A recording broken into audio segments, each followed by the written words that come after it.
Hi again, Panther fans, and welcome to the Georgia State Sports Update.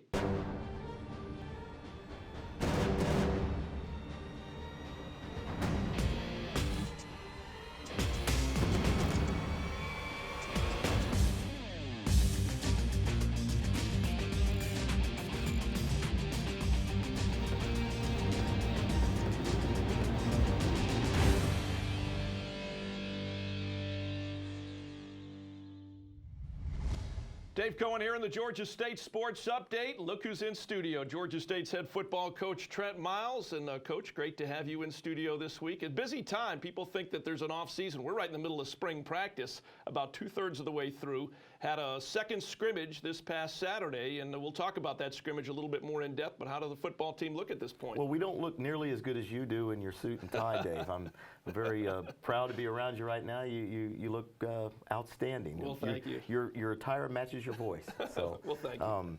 I think they look well. We are doing a good job of keeping guys healthy so far. We've got a few practices left in the spring game, and we're developing as we go. We really made a big emphasis on skill development, on fundamentals and techniques. We have a pretty good grasp of the system that we want, a lot of returning guys, so it's time to just work on individuals and get better, and that's what they've done. They've had two really good scrimmages so far. One of them, the offense got the best of the defense, and the other one, the defense got the best of the offense. But for me, it was a win-win, and then with no major injuries, it's been a very good spring. All right, well, the spring game for Georgia State football coming up on Saturday, April the 16th. It'll be out there at the Georgia State Soccer Complex. Students and Panther fans and alumni, everybody invited. Shuttles will be available from the Commons throughout the late morning heading out there. I think it's going to start right around 1, but you'll want to get out there early for some of the festivities. Should be, weather permitting, you'll be out there anyway, but if we have great weather, it'll be a great event. We're also having a youth day for anyone that is pre-K to 8th grade at 11:30 that our coaches and players will put them through some of the stuff that we do without hitting, obviously. But it'll be a great time for them. Our players will run all the drills. They've organized it, and we'd like to encourage anybody to come out pre-K to 8th grade. It doesn't matter whether it's a boy or a girl. My daughters will be in it. So it'll be a fun time, and the rest of the day to enjoy the spring game. All right, let's talk quarterbacks. You always have to start out at quarterbacks because, as you do, I get a lot of questions. Well, who's going to replace Nick Arbuckle? Well, Nobody. No, you brought Connor Manning in, a transfer in from the University of Utah. You've got Amir Scaife, you've got Aaron Winchester, both guys that have been in the system here for a couple of years. Through the first 2/3 of spring practice, right up through the scrimmage this past Saturday, how have they looked? I think they've looked good. You know, there's some things that we've got to work on, but all three of them have done something to show you that they can do it. Mm-hmm. So it's an intense battle right now. A lot of it has to do with just learning the system and understanding it, because it's one thing to do it on the board. It's one thing to watch it with film or do it through a walkthrough. But when no coaches are on the field and the defense out there and fronts are changing and secondaries are rotating, you've got to think in a hurry. And those are the things that we've got to figure out who can do the best and lead the team. And I think all three of them have the ability to be a leader on their team, lead the team, and be able to be successful at the FBS level.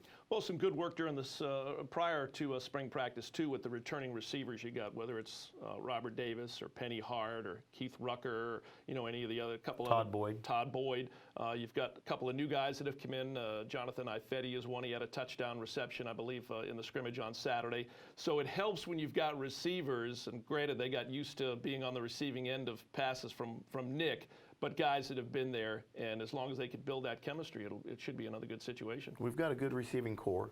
They're well coached. Tim Lopano does a great job, and there's a lot of talent there. We're a little thin right now until we get the kids, the young men that we signed that'll be with us in the summer. So it's been exciting to watch. We limit what Robert Davis and Penny do. Right. They're kind of on a pitch count, in scrimmages. They've proven to me that they can go out and play in a game. So I don't want them to go out and risk injury in a scrimmage during spring football. But they're doing a great job of getting better at their fundamentals and techniques and improving their route running and their releasing. And it's exciting to see, because we're a talented football team that can really run. Another guy I wanted to mention, too, and he played pretty well in the spring game on Saturday and actually played well in the AutoNation Cure Bowl, was Ari Wirtz. Ari did a fantastic job for us. He's learning. He's just a freshman this year. Yep. He's still growing. I think he's up to about 225 pounds now, and he runs well. He's got all the athletic ability he needs, to be an outstanding football player. It's just a matter of getting him enough reps and getting him up to game speed, and he'll be able to do that. Let's talk a little bit about the running game. It got better and better and better as the season went on last year, and there was a couple of key injuries there, but Taz Bateman back. He's been running the ball really well. You got Kyler Neal back. You got Glenn Smith. How's the running game look at this point? I think we've ran the ball better than we ever have since we've been here. Yeah. And a lot of that has to do with the offensive line. Right. They're getting better. They're in better shape. They've been in the system longer.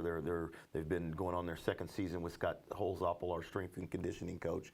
So everything's improving in the running game.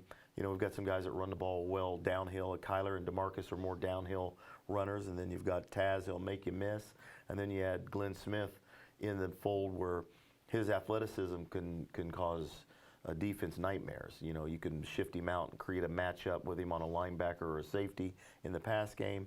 He's got the speed to get around the corner, and he's also has the toughness to run inside. So, and then we add in the young men that we signed, Trey Barnett and Darius Stubbs. It's going to be very, very exciting, with the depth that we have at running back for the first time since we've been here. Yeah, I didn't want to forget DeMarcus Kirk, and we'll see how Kendrick Dorn is able to perform. We've got to get Kendrick back from a knee. Right. His surgical knee is fine. It's his other knee now that's causing a problem. So we're trying to get him healthy and get him to the starting gate. All right, again, the spring game coming up on this Saturday, April the 16th. When I've been out at any of these spring practices or even the scrimmage, it's as odd as it is to look out there because you get used to seeing certain guys out there like Nick. To not see Joe Peterson out there, a guy that was a 4-year starter and arguably one of the better defensive players in the history of the program, it's a little odd to not see him out there leading that defensive unit. Well, if you come early enough, they're out there.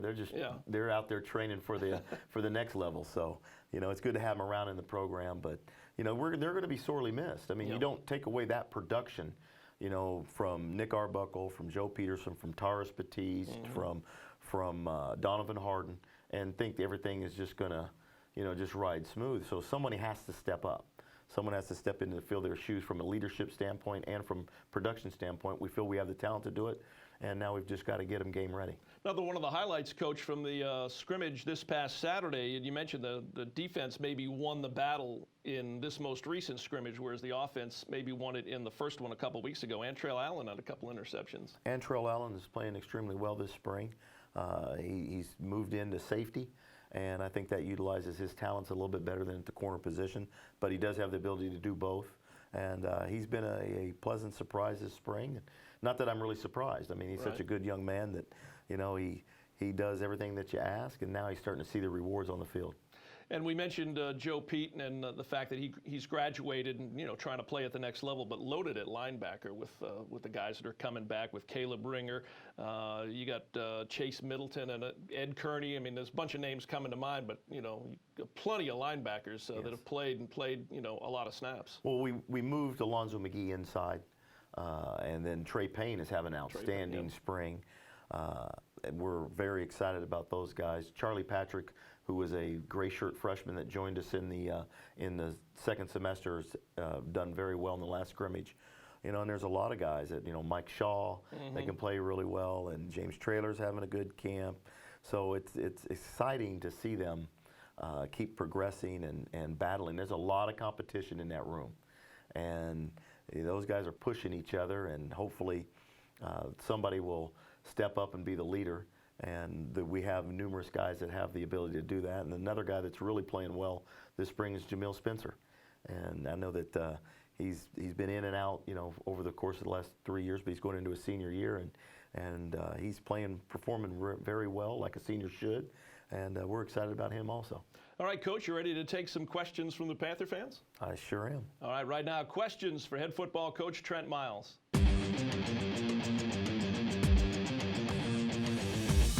Hi, I'm Tiffany Turner, a journalism major here at Georgia State University. Coach, I know GSU adds new players every year to the team. How does that work with the coaching staff? Have you added any new coaches this year? We've added a couple new coaches.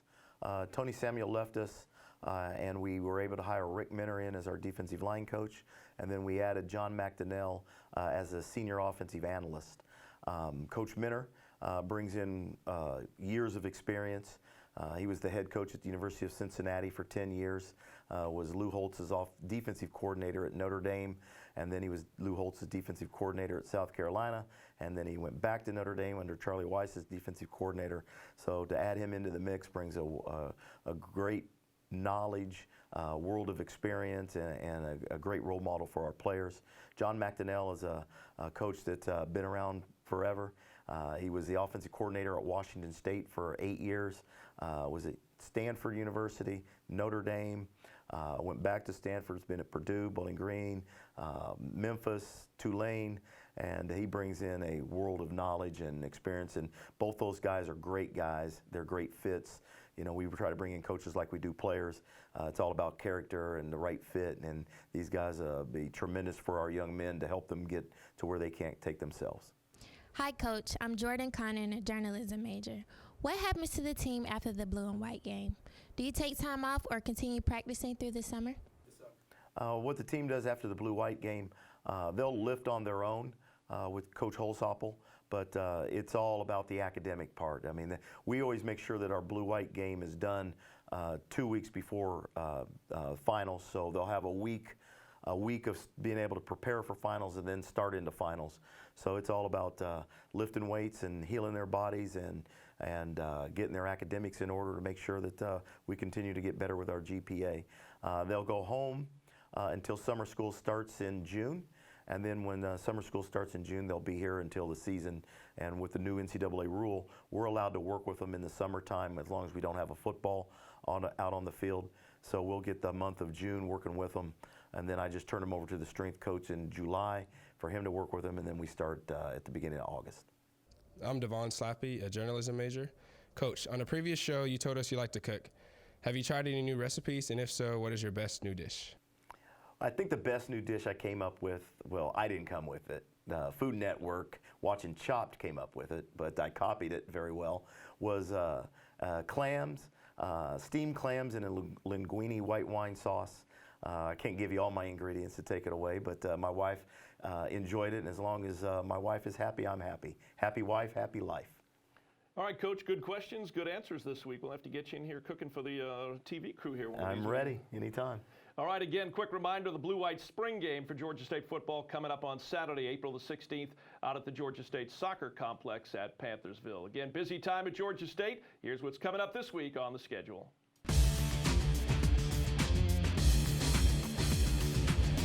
This week in athletics at Georgia State on Saturday, April 16th, as we were talking with head coach Trent Miles, the annual Blue-White Spring Game. It'll start at 1 o'clock. It'll be at Panthersville at the GSU Soccer Complex. On Sunday, April 17th at 9 a.m., men's tennis hosting North Carolina Wilmington here in town. On Wednesday, April 20th, Georgia State softball on the road to Athens. They'll take on UGA, first pitch at 6 p.m. Also on Wednesday, April the 20th, Georgia State baseball hosting Georgia Tech out at the ballpark at Panthersville. Again, the first pitch at 6 p.m. Friday, April the 22nd, baseball will take on Appalachian State in the first of a three-game weekend Sun Belt Series. First pitch on Friday night, 6 p.m. Teams will also play the series on Saturday and Sunday. Also on Friday, April the 22nd, women's track and field at the Georgia Tech Invitational here in Atlanta. And that's what's going on this week in Georgia State athletics.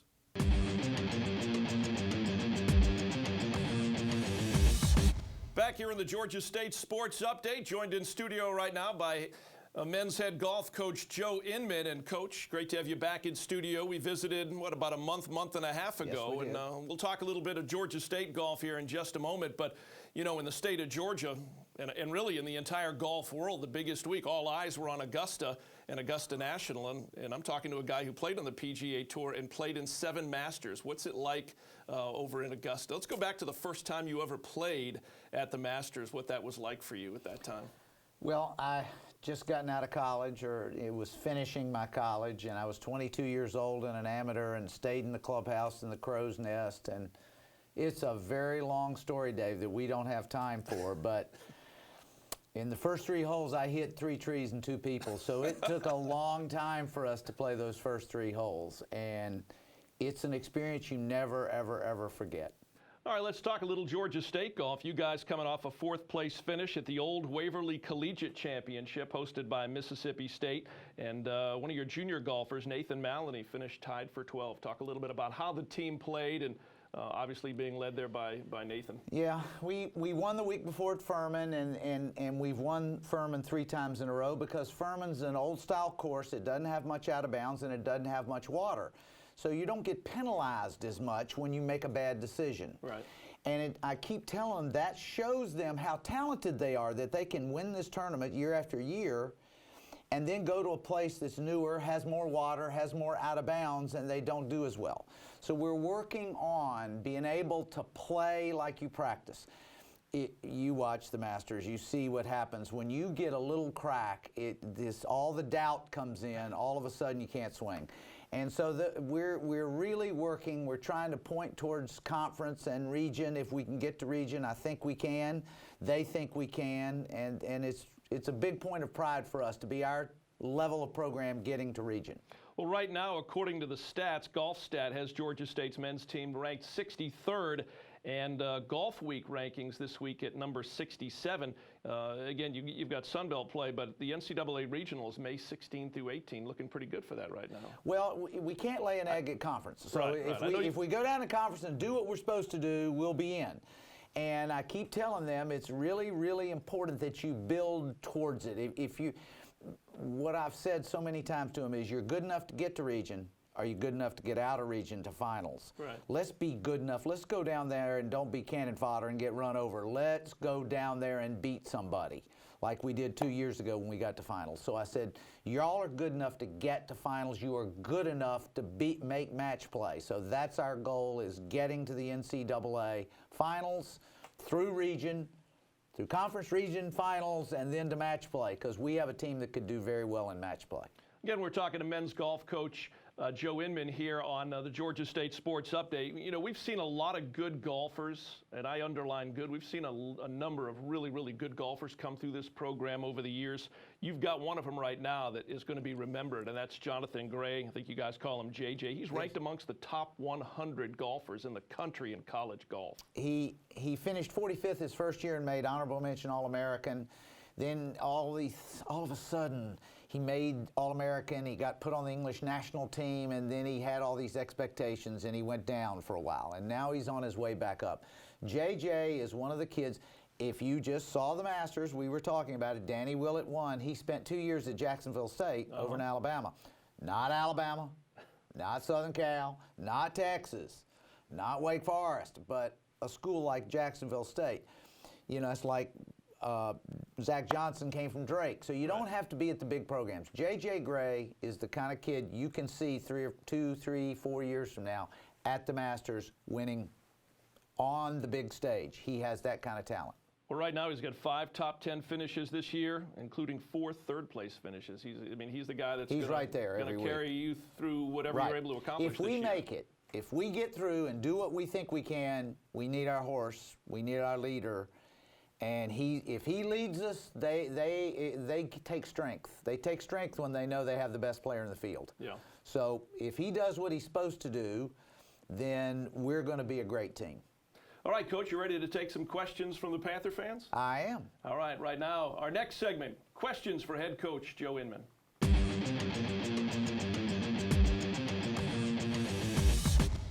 My name is Georgiana Harris, and I am an MA Film and Video student, and I have a question for Coach. I've never played golf before, but I was thinking of starting this summer, but I can't afford a lot of clubs. Which are the 3 I should start with? The first thing I would do is go to PGA Tour Superstore, where they have used clubs. And you can get them for 10 to 25% of what new clubs cost, and they are just as good. So I would start at a place where there's, I can't think of another type of consignment place, but that is a great place to start. The club to start with is a putter. The next club is a wedge. And the next one after that is some type of hybrid, because those are easier to hit. But at PGA Tour Superstore, you get them for 10 to 25% of original cost, and they are just as good. That's where I'd go. I'm Fern Chase. My major is journalism. Coach, I've got a question for you. In your opinion, which part of the game is most important? Is it the long game or is it the short game? Oh, what an interesting question. The most important club by far, you just cannot get around it, as we saw Ernie Els last week on the first hole at the Masters, is the putter. You've got to be able to putt because you've got to get the ball in the hole on every single hole. There's 18 holes and you got to get it in on every hole. So the number one most important club is the putter. And when you're good around the green, it saves you so many strokes. So start close to the hole. If you take a 4-year-old out there, they put the ball that far from the hole to try to knock it in because they want results. So start close and work your way back. My name is Caitlin Winey, and I am a journalism major. Coach, I've heard my friends say they read a green before they putt. What do they mean by that? Very good question again. You have to know slope. And what I would tell you is when you look at a putt, your feet tell you which way you are leaning. If you are leaning this way, obviously the ground is going that way. The ball goes to the lowest point. So when you walk on a green, find the lowest point on the green, the ball tends to go towards that lowest point. When you're reading a putt, you go on the low side. You can always see slope better from below than you can from above. So if the putt breaks left to right, if you see me going towards this camera and the putt breaks this way, I'm walking that way over and that way back. If you see me go, it slopes this way, I'm walking this way over and this way back. So stay under the line, go to the low point, and you see the ground, the contour better. Coach, good questions, good answers. That might be some of the best advice we've had dispensed on this show all year. I may be in error, but never in doubt. All right, well, good luck. Again, the Sun Belt Conference Championships coming up down at Miramar Beach, Florida, April 24, 27. Good luck to you and the team down there. Thank you so much. All right, I want to thank men's golf coach Joe Inman coming on and joining us here in the Georgia State Sports Update. R.J. Hunter, the former Panther basketball great, was in town over the weekend with the Boston Celtics. They were in town to take on the Atlanta Hawks, and we had a chance to catch up and talk with R.J. just outside the Celtics locker room at Phillips Arena.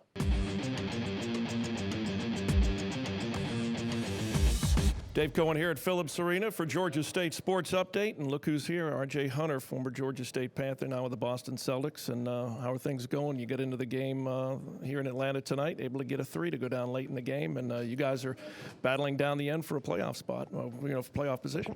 Yeah, I don't know. Something about Atlanta. I don't miss too much here. I need to bring that elsewhere. But, yeah, I mean, it's been a long year, and it's been a great year, actually. I'm with a great team, and we're battling for – you kind of step back, we're battling for a top 3 seed in the East. So, I mean, it's definitely been a blessing. And it's going to be tough down the stretch. We got a good group of guys. It's going to be fun. You're right. Something about Atlanta. Your NBA career high is 12 here back earlier in the season. Something about playing here at Phillips Arena is good for you, isn't it? Yeah, it is. It's something. I don't know if it's family in the stands or what or who it is. But, again, I think it's just fun, man. It kind of just brings me back, to appreciating where I'm at, because every time I'm here, I realize I used to come here and watch games, and now I'm playing. So I think I kind of have a better appreciation for it. How's it been, dealing with a long NBA season? You used to play in high school, 20-something games. You used to play in collegiately with us at Georgia State, 30-something games. Then you go into where you're playing 82 in the regular season. I think you and I talked about it earlier, staying mentally and physically fit and dealing with the proverbial wall that a lot of college players hit during the course of a long season. Mm-hmm. Yeah, I mean, you said it. I think just mentally more than anything, you have to just stay the course. I mean, you can easily kind of get lost and, kind of just zoning out and, kind of just, being unengaged in everything that's going on. But I think basketball always rewards. It's a funny game, so basketball always rewards you in the end. So just staying physically and mentally in it until the very end, I think, is my mentality. And I think just learning is, if I'm not playing, just trying to learn. There's always something I can do that can help me while I'm not playing. Has that been the biggest transition for you, playing college basketball to playing professionally here with the Celtics? Yeah, I think so. I think just kind of mentally putting your ego aside when you're not playing and just learning. You can easily, it's so easy to, be, so proud of yourself and not allow yourself to learn when you're not playing. But, I'm blessed. I'm in a great organization, and just watching. With a good team, too. Any players taking you under their wing, kind of showing you the ropes here this rookie season? It's crazy. It's been a phase. It's been like 2 guys here, 2 guys there, 2 guys another time. So, I mean, rookies don't get that a lot. That's why I know there's no time to complain when you're not playing, because I'm in a solid spot, and a lot of guys helped me this year. Are you okay, you know, coming from Georgia State, we were playing almost the entire game, to knowing you're, you know, rookie and having to deal with the playing time that you get? You okay with that? It's better on my body. I know that's for sure. It's way better on my body. And it actually helps me have more focus on every possession. I think when you play so many possessions, you just kind of get lost in the game. So I think now it allows me to kind of mature, see the game a little more, and I think that'll help moving forward. I think one thing that's maybe worked out a little well in hindsight, you've gotten to see the state of Maine a little bit this year, going back and forth, a little bit in the NBDL, but that's allowed you to get some valuable and quality playing time where you might not if you were on every single, you know, trip with the Celtics. Yeah, absolutely. I think that mix and kind of learn and watching is huge. And I think every team should have a D-League team because, you know, just naturally when you play, when you come back to practice, it just feels different. I think every player needs to see those reps. Well, you were from Indianapolis. You lived in Atlanta for a few years, now in Boston. How are you enjoying living in Boston now that you've been there just about an entire season? It's really cool, man. I've always wanted to be on the East Coast. Now I'm living there. It's a cool city. The fans are nuts. Like, I don't even play, and I can't really even go outside without taking 5 or 6 pictures. So the support is cool, man. It's been an amazing journey so far this year, and just looking forward to finishing off the season. All right, and finally, Mom and Dad going to make sure you're coming back to Georgia State and working on that, finishing that degree. What are your plans this summer? I decided I'm not going to. No, I'm playing.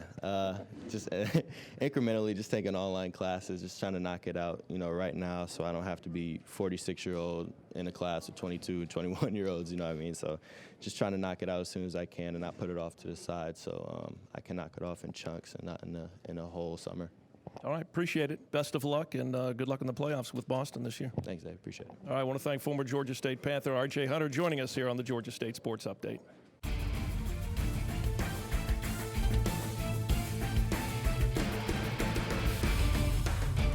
And I want to thank R.J. Hunter for taking a little bit of time to talk to us after the Hawks-Celtics game this past weekend down at Phillips Arena. Wishing R.J. and the Celtics some luck, along with the Hawks in the upcoming NBA playoffs. Time now for a new feature here as we follow the Georgia State sports teams in their postseason endeavors, whether it's the Sun Belt Conference or the CCSA with the beach volleyball team. But time now to take a look at our GSU Championship Central schedule.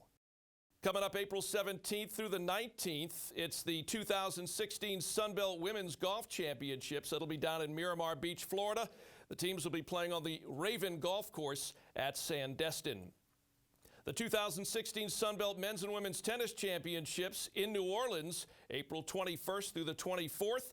That tournament being held at the City Park Tennis Courts. You can follow the information on those tournaments at sunbeltsports.org. The 2016 CCSA Beach Volleyball Championships being held in Emerson, Georgia, April the 22nd through the 24th. Raleigh Volleyball Complex at the Lake Point Sporting Community. You can follow all your Georgia State sports teams again online at georgiastatesports.com. And that's your GSU Championship Central update. And that'll do it for this week's show. I want to thank our in-studio guests, men's golf coach Joe Inman and head football coach Trent Miles. For the entire crew, I'm Dave Cohen. We'll see you here next week on the Georgia State Sports Update.